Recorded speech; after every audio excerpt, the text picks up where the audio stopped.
জীবনের সবচেয়ে বিপজ্জনক শত্রু কে জানেন?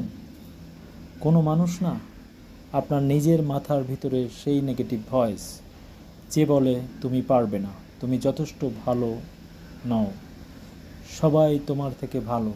বন্ধু, এই চিন্তাগুলো মিথ্যা, এগুলো সত্যি নয়, এগুলো কল্পনা।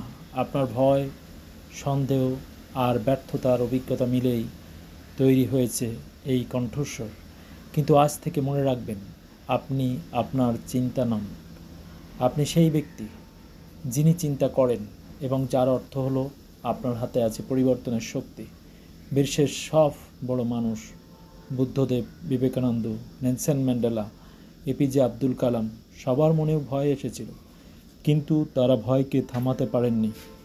তারা ভয়ের উপর দাঁড়াতে শিখেছিলেন। আপনিও পারবেন, কিন্তু কিভাবে? প্রতিবার যখন মাথায় নেগেটিভ চিন্তা আসে, আপনি বলবেন, না, আমি পারবো, আমি চেষ্টা করব, আমি থামবো না যতক্ষণ না জিতি। নেগেটিভ চিন্তাকে লড়াই করে থামাতে পারবেন না, তাকে প্রতিস্থাপন করতে হবে ভালো চিন্তা দিয়ে, আশা দিয়ে, নিজের উপর বিশ্বাস দিয়ে। আপনার মন হলো যুদ্ধক্ষেত্র। একদিকে ভয়, অন্যদিকে সাহস, একদিকে সন্দেহ, অন্যদিকে আত্মবিশ্বাস। যেই দিক আপনি প্রতিদিন খাবার দেবেন, সেই জিতবে।